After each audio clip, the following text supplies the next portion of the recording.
Subscribe करें और bell दबाएं ताकि कोई खबर रह न जाए।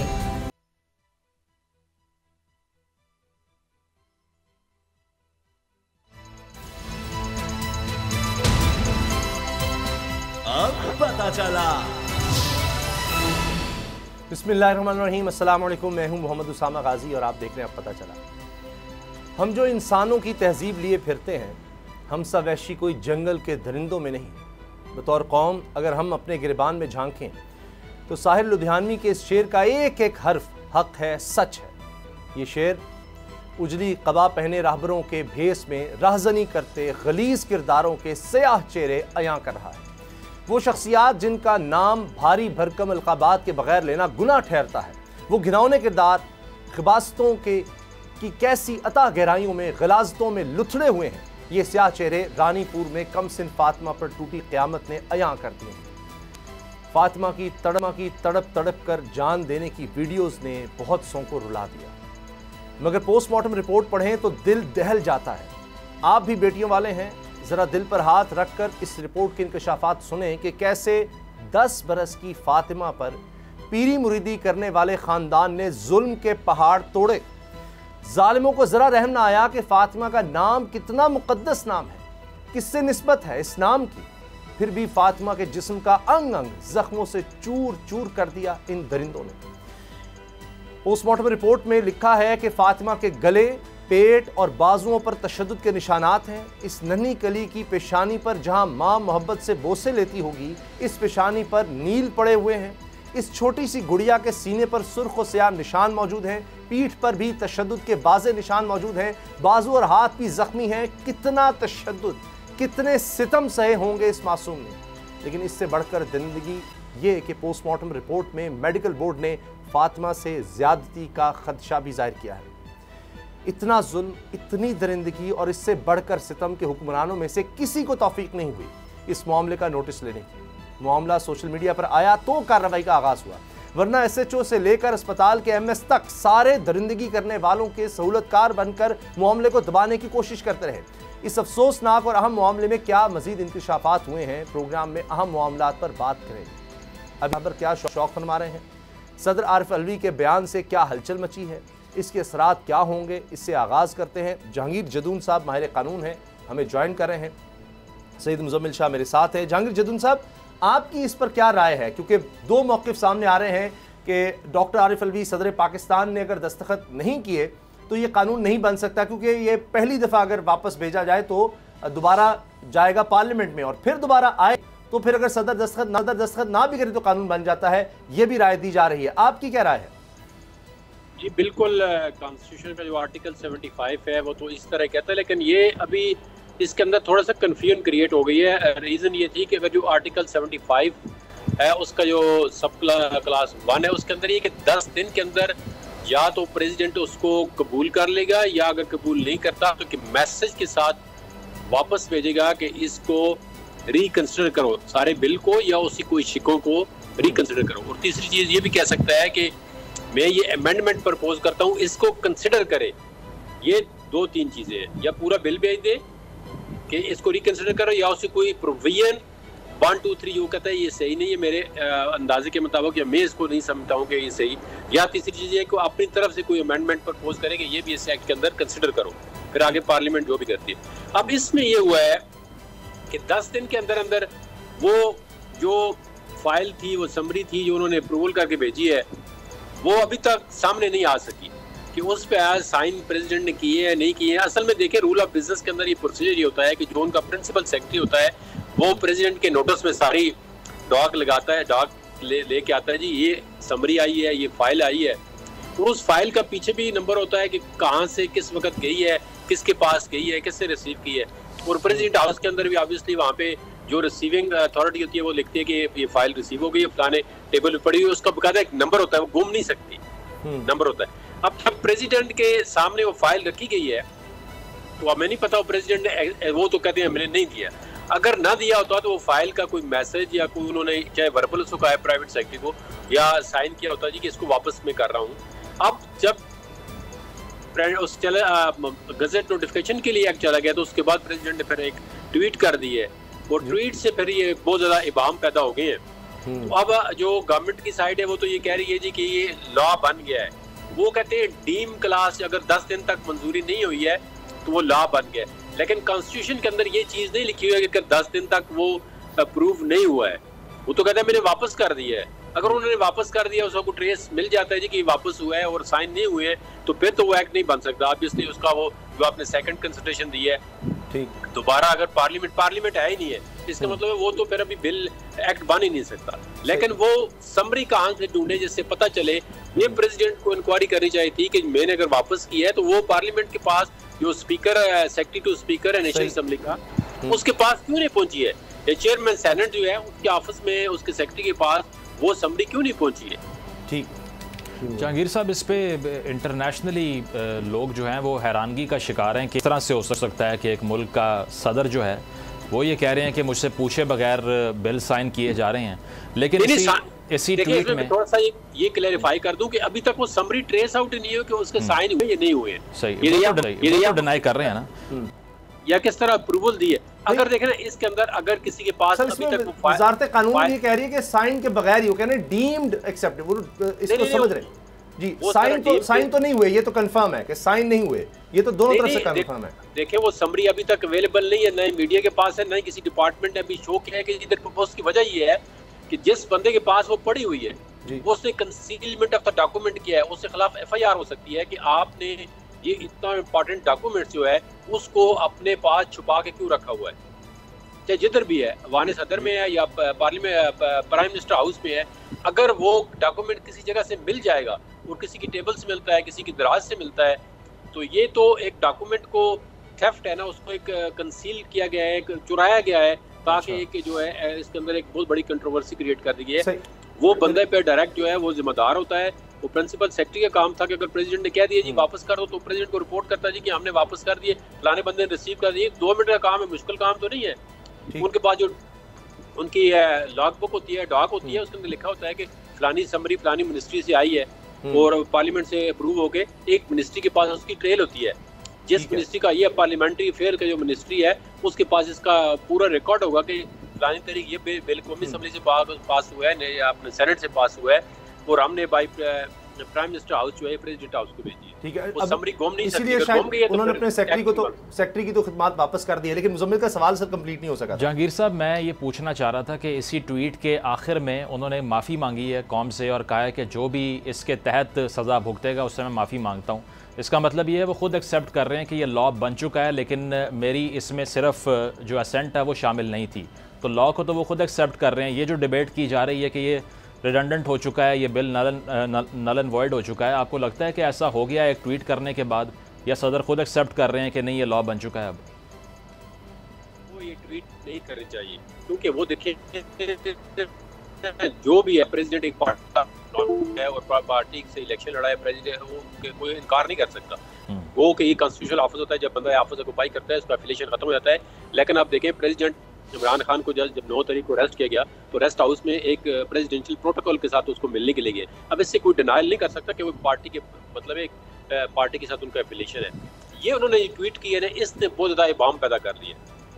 बजाय इसके कि वो एक इंक्वायरी कर दे, अपने जो अपना प्रिंसिपल सेक्रेटरी है या अपना स्टाफ है उसको कहते जी फलां तारीख को आपने जो फाइल पेश की थी वो किधर लेके आए, कहाँ पे आपने भेजी, जिस दिन नहीं भेजी उसके खिलाफ जो है या वो एफआईआर करवाते हैं या उसके खिलाफ डिसिप्लिनरी प्रोसीडिंग होती है। ये तो आसान काम नहीं है कि प्रेसिडेंट जो है कॉन्स्टिट्यूशनल ऑफिस है उसकी समरियाँ गायब करनी शुरू हो जाए इस तरह। तो लेकिन इनकी ट्वीट से ये बाम पैदा हो गया कि खुद वो उनको माफ़ी मांगने की क्या ज़रूरत है ट्वीट के जरिए कि मैं माफ़ी मांगता हूँ जी। भाई आप किससे माफ़ी मांगते हैं? आपने वो गलत काम किया, इसका मतलब है फिर आपने ये तो एक्ट साइन किया हुआ था, लाभ बन गया, तो आप कहते हैं मैं माफ़ी मांगता हूँ। आप फिर इसका मतलब है आपने उस एक्ट पे शर्मिंदा हो गए। लेकिन जहांगीर साहब, अब तो ये जो एक स्पेशल कोर्ट भी बन गई है अंडर ऑफिशियल सीक्रेट्स एक्ट, तो ये जो अब कोर्ट बनी है, क्या जो अभी यानी भाम है कि ये पास हुआ है नहीं हुआ, आपको क्या लगता है मामला सुप्रीम कोर्ट में जा सकता है या सदर पाकिस्तान सुप्रीम कोर्ट से इस पर असिस्टेंस मांग सकते हैं कि जी ये आप बताएं कि इस पर क्या होना चाहिए, या ये माफ़ी मांगना ये अमल है कि जी जो हो गया सो हो गया? इसका सबसे आसान हल ये है कि वो समरी और फाइल ट्रेस हो जाए कि जिस पे प्रेसिडेंट हाउस को गई है। अगर उस पर साइन ही नहीं है, उसने कोई अप्रूवल ही नहीं है, इसका मतलब है वो तो उन्होंने नहीं दी है। अगर उन्होंने एसेंट दे दिए कि मैं इसको अप्रूव करता हूँ तो फिर वो तो सारी एलिगेशन प्रेसिडेंट के खिलाफ आएंगी। उसका अगर खुदा ना कोई और तो नहीं साइन कर सकता, जेली साइन, अगर जेली हो गए तो फ्रेंसिक एक मिनट में चलता है कि मेरे सिग्नेचर ही नहीं है या वो करा लेते हैं। जब तक वो फाइल ट्रेस नहीं होती, कोई इंक्वायरी नहीं होती, तो उस वक्त तक जो है ना ये बाम रहेगा। अगर कोई कोर्ट में भी जाता है तो कोर्ट भी यही काम करेगी, कोर्ट कहेगी सिग्नेचर का तो मामला ही नहीं है, वो तो दोनों तरफ से कंफर्म हो रहा है कि साइन नहीं हुए, फाइल वैसे ही वापस भिजवाई गई है साइन के बगैर। लेकिन ये नोटिफिकेशन जो आ रहा है उसमें लिखा हुआ है कि साइन के बगैर ये मान लिया जाएगा कि चूंकि इस तरह मुकर्रर वक्त में 10 दिन में वापस नहीं भेजेगी लिहाजा अप्रूव्ड है। ये बात है, साइन का तो कोई इसमें दोनों तरफ से भाम नहीं, दोनों तरफ से ना सदर कह रहे मैंने साइन किए और जो नोटिफिकेशन भी आ रहा है उसमें भी ये है कि साइन नहीं है। ये कहा जा रहा है कि 10 दिन के बाद आया है लिहाजा ये समझे कि अप्रूव्ड है, डीम्ड अप्रूव्ड है। बाद वाली क्यों उसमें डीमिंग क्लास मौजूद ही नहीं है। वो तो अगर देखे ना, एक बंदा वो 10 दिन के पहले आ गई है, एक बंदे ने अपने बगल में रख दी है, राज में कहता है नहीं आई है और 2 दिन के बाद निकालता है जी 10 दिन के बाद आई है। इस तरह नहीं हो सकता। देखिए इतना मजाक नहीं बनना चाहिए। अगर जेन्युइनली इसका पूरा मेरे हिसाब में तो जो बंदे ने भेजा है उसके अंदर टाइम भी मेंशन होना चाहिए कि इस टाइम को प्रेसिडेंट हाउस से ये फाइल चली गई है। तो अगर विद इन 10 डेज वो पहुंच गई है, जन्ने भी पहुंची 10 डेज के अंदर, ये लॉ इस तरह नहीं है, डीमिंग क्लास के जरिए ये वाला लॉ नहीं बन सकता। ठीक, अच्छा ये मेरा अपना एक पर्सनल ओपिनियन और कंसिस्टेंट मेरी ओपिनियन है कि डीमिंग क्लास उसके अंदर आर्टिकल 71 जो 5 है 75 आर्टिकल उसका जो 1 है उसके अंदर डीमिंग क्लास मौजूद नहीं है। ठीक है जहांगीर साहब, इस पर जो सेक्रेटरी ईवान सदर हैं उनकी खिदमात वापस कर दी गई हैं, रिमूव कर दिया है सदर पाकिस्तान ने उनको। लेकिन अगर इतना सीरियस उन्होंने एक एक्ट किया है कि सदर की जो असेंट है वो लिए बगैर अगर एक काम कर दिया, अगर हम आरिफ अलवी साहब की बात को मान भी लें तो क्या सिर्फ उनको रिमूव ही करना चाहिए? उनके खिलाफ तो फिर आर्टिकल 6 की कार्रवाई की बात वो क्यों नहीं कर रहे? क्योंकि उन्होंने कॉन्स्टिट्यूशन को ब्रीच किया है। इसके बाद तो supreme commander of the arm forces की बात ना मानना ये कोई छोटा एक्ट तो नहीं है। Disobedience of the constitutional authority है, ये बहुत बड़ा ऑफेंस भी है, क्रिमिनल एक्ट भी है और इसके अंदर जो END efficiency and discipline rule के तहत जो सिविल सर्वेंट एक्ट के तहत भी वो बहुत बड़ा जो है, इसके अंदर ये ऐसा काम नहीं है किसी बंदे को डाल। लेकिन उसके खिलाफ आप कोई चीज़ इस्टेब्लिश करेंगे तो अपना अगर प्रेसिडेंट ने उसको कहा जी ये मैं वापस कर रहा हूँ अभी भेज दें वापस, तो लैप्सेस हो सकता है सेक्रेटरी ने किसी नीचे बंदे को कहा जी आप वापस करें, नहीं भेजिए तो इसका जिम्मेदार तो प्रिंसिपल सेक्रेटरी है। तो वो तो इसकी एक प्रॉपर यही हम कह रहे हैं कि इंक्वायरी ऐसी होनी चाहिए जिससे पता चल सके दूध का दूध और पानी का पानी हो कि प्रेसिडेंट हाउस के अंदर किसी बंदे ने एक खेल तमाशा किया है, आया वापस आ गई, प्राइम मिनिस्टर हाउस के अंदर किसी बंदे ने दबाई है, क्या हुआ है क्या नहीं हुआ। लेकिन ये एक मतलब एक बहुत बड़ी कन्फ्यूजन क्रिएट हो गई है, बहुत बड़ा मतलब क्राइसिस तो आप न समझे, लेकिन एक यानी ऐसा काम हो गया जो पहले नहीं हुआ कभी। जहांगीर साहब, हामिद मीर साहब सीनियर साफ़ी हैं, बड़े जिम्मेदार आदमी हैं, उन्होंने कहा है कि सदर ने चंद दफ़ा बुलाकर पूछा कि जी ये वापस भिजवा दी है, तो उनको उनके स्टाफ ने बताया जी हमने वापस भिजवा दी है, वापस भिजवा दी है, क्योंकि कुछ ऐसे भी बिल्स थे जो वापस भिजवाए गए हैं और कुछ पर उन्होंने साइन किए। तो उन्होंने बार बार उनसे पूछा, फिर जब ये खबर आ गई मीडिया में तो उनसे पूछा गया कि भाई ये तो खबर चल रही है कि मैंने दस्तखत कर दिए हैं, तो उनके स्टाफ ने उनको बताया जी खबर झूठी है, जाली फेक न्यूज़ चैनल पे चलाई जा रही, क्योंकि तमाम ने यही चलाई कि सदर पाकिस्तान ने दस्तखत कर दिए हैं। उसके फिर 24 घंटे या 27 घंटे गुजरने के बाद सदर ने ये ट्वीट किया अपने पर्सनल अकाउंट से, यानी उनके जो सदर पाकिस्तान का अकाउंट है उससे भी नहीं। हाँ, अब उस अकाउंट से ये जरूर आ रहा है कि जी उनके प्रिंसिपल सेक्रेटरी को हटा दिया गया। अब जो हामिद मीर साहब जो बात बता रहे हैं कि जी उनका स्टाफ मुसलसल उनको अगर अंधेरे में रख रहा था, तो ज़ाहिर है सदर खुद तो नहीं सब चीज़ें देख रहा होता, उनके तो हर काम के लिए एक स्टाफ मौजूद होता है। तो आपका क्या ख्याल है कि ये अभी ये पहला एक्शन हो सकता है कि प्रिंसिपल सेक्रेटरी को रिमूव करना, और उसके बाद अब मजीद उनके पास ये है कि कोई FIR करके और फिर इनके खिलाफ कोई कार्रवाई की जाए उनके स्टाफ के खिलाफ? ना, वैसे रिमूव करने के लिए कोई रीज़न होती है ना कि जी सेक्रेटरी को मैं रिमूव कर रहा हूँ, तो पूरा रिकॉर्ड अगर जिन उन 4 बंदों को उन्होंने बुलाया जी कि मैंने वापस भेजा था बिल, तो ये किस तरह वो कह रहे हैं जी साइन कर दिया या डीमिंग क्लास उन्होंने खुद ही कर दी है। तो इसके अंदर तो पूरी प्रॉपर एक इंक्वायरी होनी चाहिए। जिन स्टाफ को उन्होंने बुलाया उनको पिन पॉइंट कर रहे कि ये बंदा जिम्मेदार है, इसको मैंने कहा था जी कि मैं एग्रीड नहीं हूँ इस बिल से, ये वापस भेज दें। वापस का मतलब यही था ना, प्रेसिडेंट को भी पता था कि असेंबली तो अब डिसॉल्व हो चुकी है, अब ये बिल बनना ही नहीं है। वापसी का मतलब ये था कि प्रेसिडेंट ने इस मेक श्योर किया है कि ये जो एक्ट बने ही ना। सही प्रेसिडेंट ने भी मतलब एक आपको पता है ना कि उन्होंने एक प्ले तो किया है ना, उनको पता था कि असेंबली जो डिसॉल्व है तो अगर इसको वापस भेजेंगे दोबारा तो कंसीडर नहीं हो सकता, इसका मतलब वो एक्ट नहीं बनेगा। आपकी बात सही, उन्होंने सियासी तौर पर बिल्कुल एक कार्ड खेला हो, लेकिन ये आइन उनको इख्तियार देता था। तो अब बस ये तो है, उन्होंने इसका फायदा उठाया। बिल्कुल सही। लेकिन सर ये बताएं कि अब ये जो एक अलग से कोर्ट बन गई है, या शाह कुरैशी साहब, असद उमर साहब, इनको ट्राई किया जा रहा है या गिरफ्तार हो चुके हैं इसमें ऑफिशियल सीक्रेट एक्ट के, उस पर क्या इसके असरात हो सकते हैं, या वो एक पुराना जुर्म है वो नए के तहत नहीं चल सकता? जी जी। अगर देखिए एक एक्यूज्ड एक ऐसे एक्ट के तहत ट्राई होता है जो एक्ट बना ही नहीं है, या ये चैलेंज कर देते हैं किसी कॉन्स्टिट्यूशनल कोर्ट में, तो उसमें डेफिनेटली आपको देखें जितना भी बेनिफिट डाउट होगा वो एक्यूज्ड को जाएगा, वो प्रोसिक्यूशन का केस कमजोर होगा। लेकिन अभी जो इमरान खान पे केस चल रहा था, वो इसके नए जो ऑफिशियल सीक्रेट एक्ट है उसके साथ कोई तल्लुक नहीं। उनकी FIR 15 अगस्त को कट चुकी थी, उनकी इंक्वायरी इन्वेस्टिगेशन पहले हो रही थी। अब इनका मुझे नहीं पता कि इन पे अगर उसी FIR में इनको मुलज़म बनाते हैं तो फिर तो इसका उन पर कोई असर नहीं है। लेकिन अभी जो अमेंडेड एक्ट के तहत अगर किसी को ट्राई करते हैं, बाद में किसी जगह पता चलता है जी कि यही था, ये चीज़ें ट्रेस हो गई हैं, तो वो तो सारी जितनी भी ट्रायल होगी, कार्रवाई होगी, वो तो नल एंड वाइड हो जाएगी। वो तो उसमें तो बेनिफिट ऑफ डाउट हमेशा जो है आपको पता है एक्यूज को जाता है।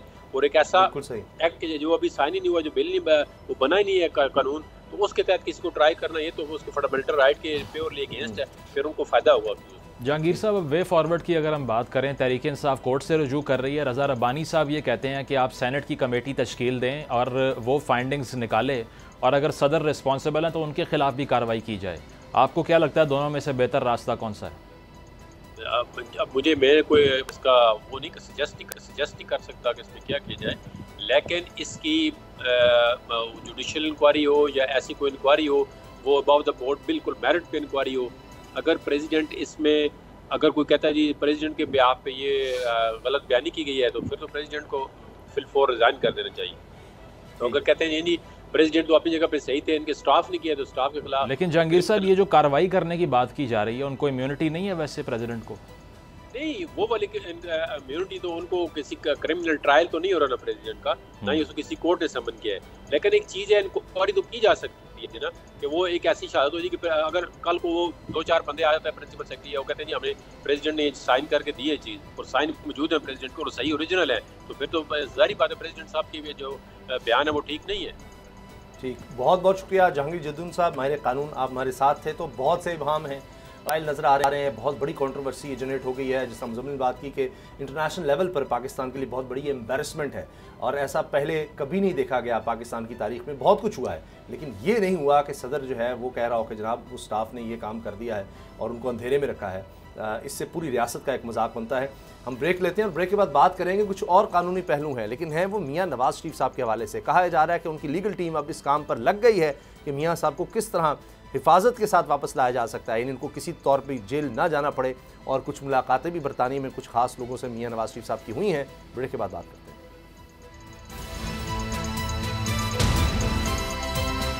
अब पता चला।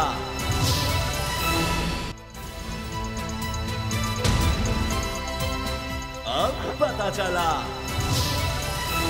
मियां नवाज शरीफ साहब आ रहे हैं, एक दफ़ा फिर ऐलान हो रहा है, अब आ रहे हैं, अब आ रहे हैं। कभी पार्टी के अंदर से दो आवाज़ें उठती हैं, कभी कहा जाता है कि नहीं अभी रिस्क कहीं बाकी है। राना सनाउल्लाह कहते हैं ज़ीरो रिस्क हो चुका है, गारंटी मिल चुकी है।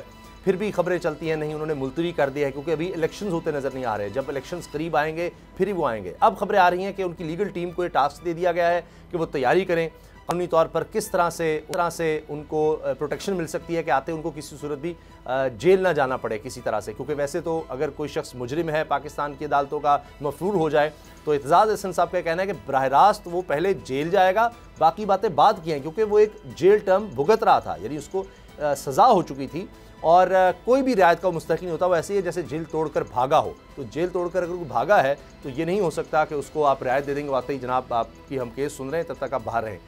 किसी न किसी रिलीफ से पहले उसको जेल तो जाना पड़ेगा। अब सोचा जा रहा है कि इसका हल क्या है। मुलाकातें भी कुछ की जा रही हैं। तो मुजम्मिल, क्या नज़र आ रहा है कि फाइनली मियां साहब आ रहे हैं? क्योंकि ये तो हर चंद माह के बाद एक पता लगता है कि अब आ रहे हैं, तैयारी कर लें, फ़लाँ को टास्क दे दिया, उनका फ़कीरुल मिसाल इस्तकबाल होगा, टास्क दे दिया गया है पूरी लीडरशिप को कि आपने लोगों को लेकर आना है, मगर फिर पता चलता है कि कोई ना कोई रुकावट आ जाती है। देखें, इसमें तो पहले शहबाज शरीफ साहब अपने होम कंट्री लंदन वापस चले गए हैं। अच्छा। तो पहली तो ये खबर है। और वो आप कैसे होम कंट्री हो, तो उनका तो ये क्योंकि पॉलिटिक्स देखें ना, वहाँ से होती है सारी। और इसके अलावा लंदन प्लान, लंदन मीटिंग और जो APC बुलाते हैं वो भी वहाँ बुलाई इन्होंने पहली PDM की गवर्नमेंट ने। तो ये सारे फैसले अगर वहाँ से हो रहे हैं, होम कंट्री, तो फिर वही हुआ। यहाँ तो सिर्फ छुट्टियों पे आते हैं मेरा ख्याल है, इक़्तिदार में तो आते हैं जी। तो इसमें यह है कि नवाज शरीफ साहब के हवाले से खैर मैं तो अभी तक कन्विंस नहीं हूँ कि वापसी होगी। उसकी वजह यह है कि इलेक्शन के डिले की खबर के बाद से उनके डिले की भी बातें शुरू हो गई हैं, क्योंकि उनकी वापसी शुरू से बकौल राना सनाउल्लाह साहब भी इलेक्शन के इनेकाद से मुंसलिक है और उसके अलावा कोई इंटरेस्ट नहीं है। तो अब अगर इलेक्शन आगे चले गए हैं तो ऑब्वियसली उनकी वापसी भी आगे चली जाएगी। जहाँ तक कानूनी पहलुओं की बात है, वो फिर जो आपने मासूमाना तोजी पेश की है कि इसमें किस तरह से वापस आएंगे या जेल तोड़ने वाली जो बात है, तो वो कानून को बेंड करना इज़ नॉट डिफ़िकल्ट, क्योंकि तारीख़ यही बताती है। और वो मैंने सुना था वाक़या, किसी ने मेरे जहन से निकल रहा है, किस सहाफ़ी ने सुनाया कि जब मुशर्रफ साहब ने जेल में डाला नवाज शरीफ साहब को, तो सैफुर रहमान साहब उनको बार बार आकर कहें कि हम फंस गए हैं, फांसी दे देंगे, मुशर्रफ साहब नहीं छोड़ेंगे, ये कानून लागू होता है, इस कानून के तहत फंसेंगे, इस कानून के तहत फंसेंगे। तो मियाँ साहब ने उस दौर में सैफुर रहमान साहब को कहा कि आप बेफिक्र हो जाएं, ना हम कानूनन जेल में आए हैं, ना कानूनन यहाँ से बाहर जाएंगे। उसकी वजह यह है कि ना हमें जेल करना लीगल था और ना हमें यहाँ से लीगली निकाला जाएगा, इलीगली जाएंगे बाहर।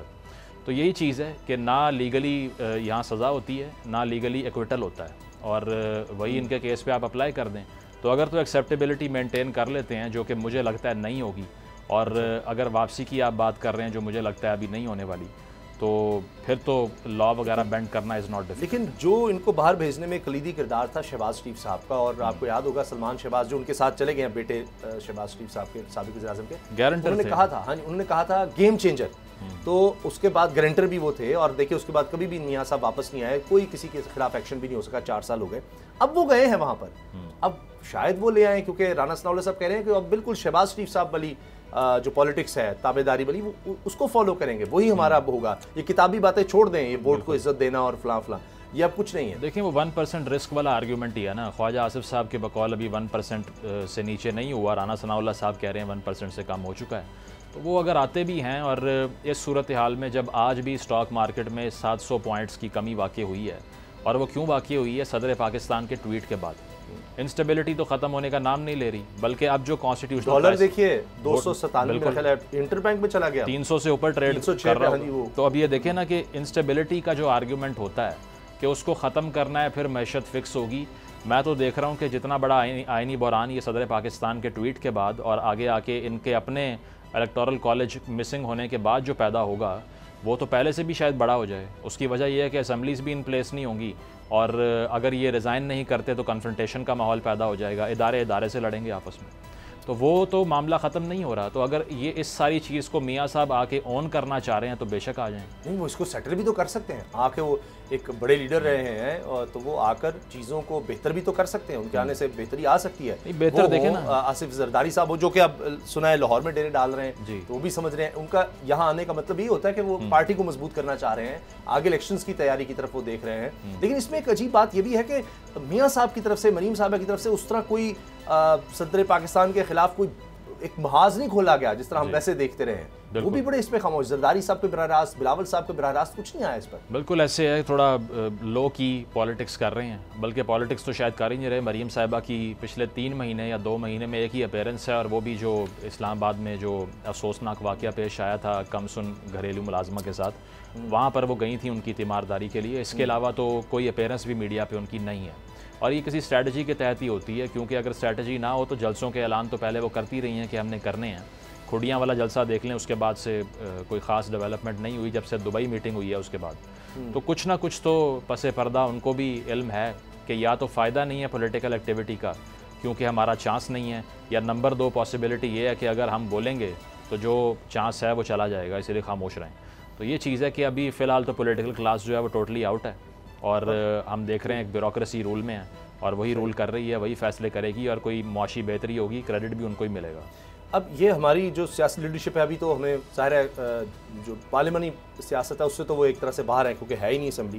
लेकिन अभी हमारे जिस तरह ब्रेकिंग न्यूज़ चली है, हमारा प्रोग्राम लाइव है कि भारतीय फ़ौज की ने फायरिंग की है निकलाल सेक्टर में LOC पर, लाइन ऑफ कंट्रोल, यानी जो मकबूजा कश्मीर आज़ाद कश्मीर के दरमियान लाइन ऑफ कंट्रोल है, वहाँ पर 60 साल अपने शहीद हो गए। तो अब एक यह नया चैलेंज भी पाकिस्तान के लिए आ सकता है। काफ़ी अरसे के बाद हमने ये इस तरह की खबर ये सुनी है। बिल्कुल ये भी होता है कि दुश्मन फिर देखता है कि आपके अंदर अदम इस्तेहकाम है, इकोनॉमी आपकी नीचे जा रही है, स्टेबिलिटी नज़र नहीं आ रही, वो भी कहते हैं जनाब ये तो बड़ा अच्छा मौका आ गया है, तो फ़ायदा उठाओ उससे फिर। बिल्कुल, ये वैक्यूम जो है ये ऑब्वियसली बड़ा अफसोसनाक वाक़या है। और अगर हम नॉर्दर्न बॉर्डर देखें वहाँ से भी ख़तरात हैं, और अगर यहाँ भी ये स्कर्मिशेस शुरू हो जाते हैं जो कि 2019-20 के बाद किसी हद तक कंपैरेटिवली खास कम रहे हैं। अब उसकी रीज़न बहुत से, हामिद मीर साहब की अगर हम बात करें, उन्होंने पूरी कहानी ये सुना रखी है कि बाजवा साहब ने उनको बुलाकर बाकी सहाफ़ियों के साथ क्या कहा था कि फ्यूल नहीं है और बड़ा कुछ नहीं कर सकते। कश्मीर के हवाले से जो पॉलिसी बनाई उस पर क्या अप्रोच थी उनकी और क्या नुकसान पहुंचा उससे, तो उसकी तहकीकात। एग्रीमेंट भी एक हुआ जी, सीज़फायर एग्रीमेंट भी हुआ, काफ़ी साल से हम देख रहे थे, बहुत बेहतरी थी। बिल्कुल, उसमें तो हमने नहीं देखा कि इस तरह की वायलेशन जो पहले बहुत ज़्यादा थी वो कम हो गई। लेकिन यही है कि देखें, जब पॉलिटिकल गवर्नमेंट एब्सेंट हो और इसके अलावा फ़ैसले जो मुल्क के हैं वो अनसर्टनिटी में पड़ जाएं, आपको ये ना पता हो कि इलेक्शन कब होगा, और राना सनाउल्लाह साहब ने ऑन रिकॉर्ड स्टेटमेंट दी है कि 90 रोज़ से ऊपर चला गया तो क्या हो जाएगा जी।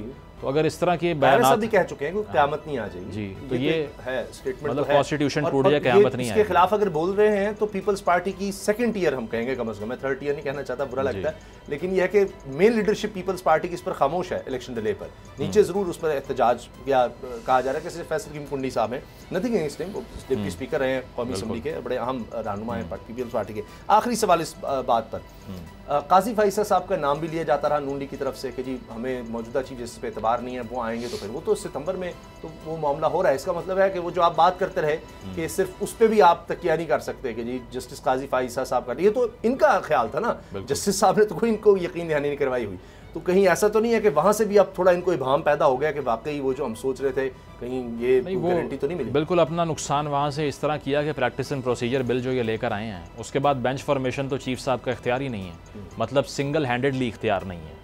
तो अगर 3 जजेस अगर होंगे, बिल्कुल, तो बेंच फॉर्मेशन अगर जस्टिस काजी फायज़ ईसा अपनी फ़िलासफ़ी के तहत ना कर पाएँ, तो ये जो इनके डिज़ाइंस हैं जो ये सोच रहे हैं कि हर वो चीज़ हो जाएगी जो हम चाहते हैं, वो कैसे होगी। आपने लेजिस्लेशन एक ऐसी पास कर दी है जिससे जो ऑटोनॉमी थी या फिर जो single handed authority supreme court के अंदर प्रैक्टिस होती रही है भुट्टो साहब के दौर से अब तक, उसको कर्टेल तो आपने कर दिया। अब उसके बाद में आप ये एक्सपेक्ट कर रहे हैं कि एक आदमी सब फिक्स कर देगा, उसकी अथॉरिटी को कर्टेल करके भी जा रहे हैं। तो ये जो कानून साजियाँ करते हैं ना, ये इनके पॉलिटिकल प्रोजेक्ट से बिल्कुल अपोजिट होती हैं। इसीलिए ये नैब की अगर आप बात कर लें, उसमें केसेस इनके चलने वाले हैं। इसके अलावा इसहाक डार साहब के हवाले से भी खबरें हैं जो सुप्रीम कोर्ट में मामला टेकअप किए जा रहे हैं, तो वहाँ से भी जिस तरह हम पिछले शोज़ में भी बात करते रहे हैं कि बहुत से इनके रहनुमा ऐसे हैं जो कि नैब के रडार पे अब भी आ सकते हैं। तो ये जो कानून साजियाँ करके जा रहे हैं, उसके बाद एक्सपेक्टेशन मुझे नहीं लगता कि इनकी रैशनल हैं।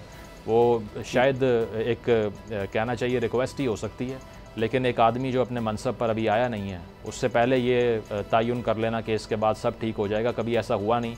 नवाज़ शरीफ साहब ने अपने सिग्नेचर से जितने आर्मी चीफ पाकिस्तान में जो है वो उनका इंतखाब किया है, किसी एक ने भी आके उनकी उम्मीदों के ऊपर पूरा उतरने की कोशिश नहीं की, और यही प्रेसिडेंट उनकी ब्यूरोक्रेसी के बारे में होता है। तो ये देख लें कि इससे भी कितनी जो उम्मीद लगा रहे हैं कितनी पूरी हो जाएगी इसमें से। अच्छा, एक तो हम अगली खबर पर जाने से पहले अब ये भी खबर आ रही है कि 3 ख़वातीन ज़ख्मी हुई हैं, ये जो लाइन ऑफ कंट्रोल पर ये फायरिंग हुई है।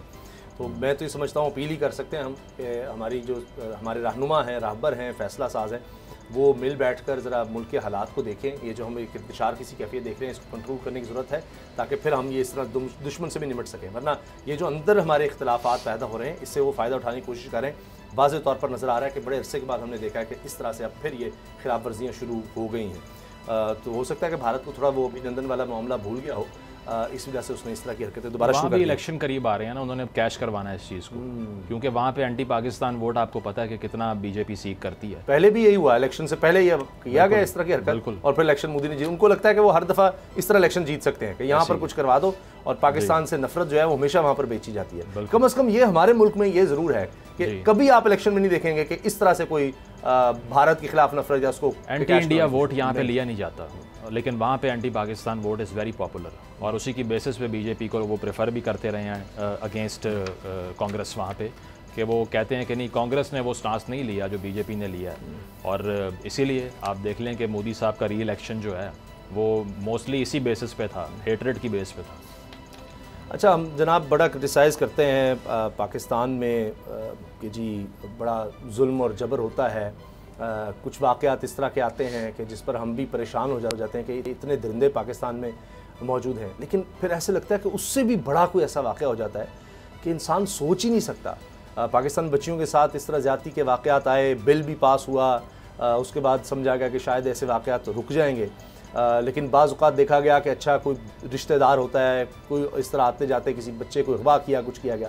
लेकिन यहाँ तो घरेलू मुलाजमा है या ख़ुद माँ कहीं छोड़ कर आते हैं। अब ये 10 साला बच्ची फ़ातिमा, यकीन करें कि बहुत मुश्किल है पूरी डिटेल किसी के भी सामने रखना या उसको डिस्कस करना, और जज्बात पर काबू रखना कि हमें ख़बर भी बतानी है।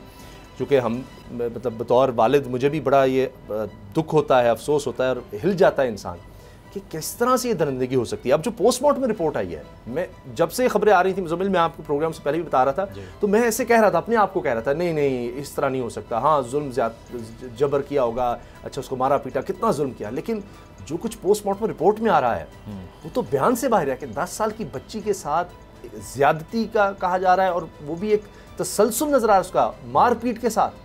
देखिए उसामा, मैं ज़िंदगी में शायद बहुत ही कम ऐसी स्टोरीज़ हों जिसको कवर करते हुए या जिसके बारे में पढ़ते हुए जज्बात जो हैं वो ओवर पावर कर जाएँ, क्योंकि मैं वैसे जर्नलिज़म में जज्बात को लाने पे इतना बिलीव नहीं करता।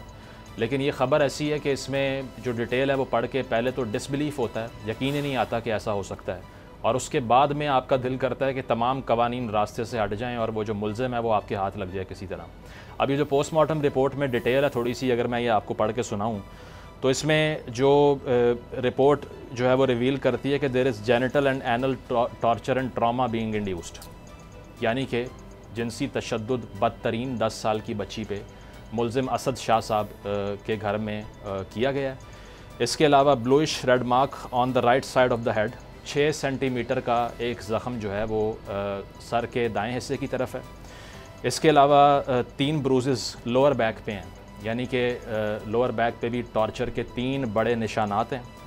40 सेंटीमीटर का एक ज़ख़म जो है वो लेफ़्ट आर्म पे है, बाजू के ऊपर 40 सेंटीमीटर का।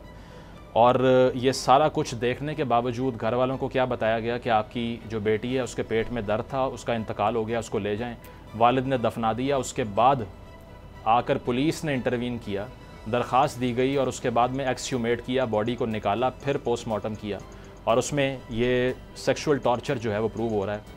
और जो फुटेज सामने आती है वो इतनी हार्ट रेंचिंग है कि वो बच्ची कभी उठ रही है, कभी लेट रही है, और वो कमरा जिसमें फ्रीजिंग टेम्परेचर है और वो जनाब बरहना हालत में कंबल लेकर सो रहे हैं, और वहाँ पे बड़े बड़े स्पीकर्स पड़े हुए हैं कमरे के अंदर। लग रहा है कि वहाँ पे सिर्फ अयाशी का सामान था, और इनकी अपनी जो अहलियाँ हैं वो कमरे में दाखिल होकर उनको उठाती हैं कि ये बच्ची जो है ये मर गई है।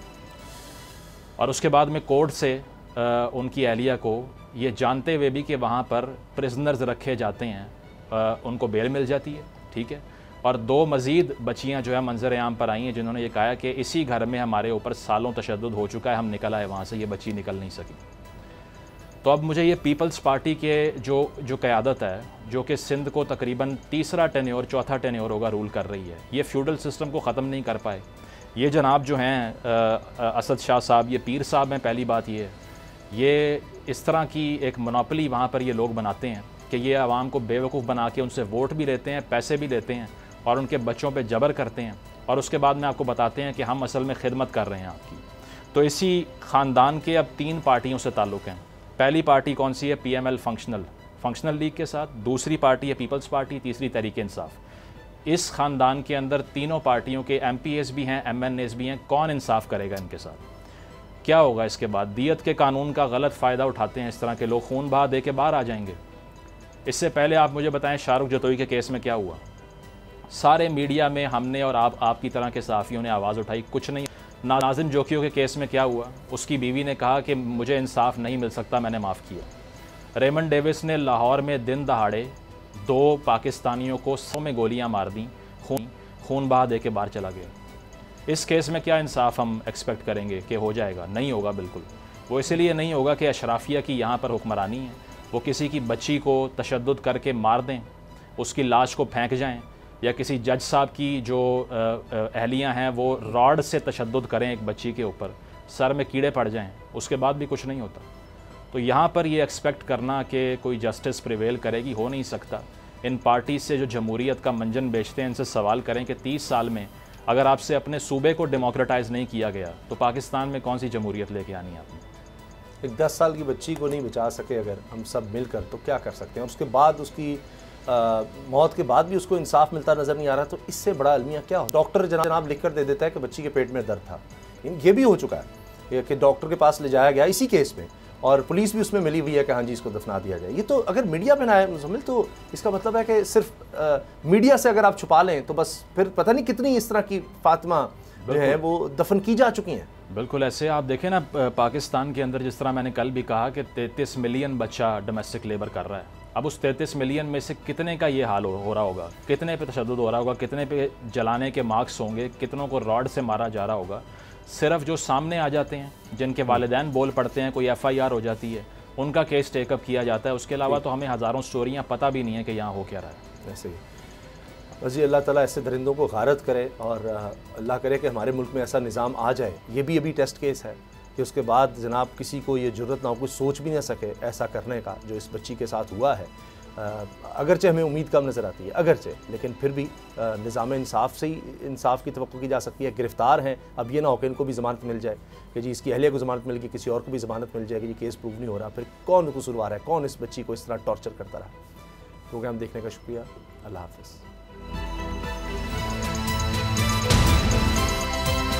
अब पता चला।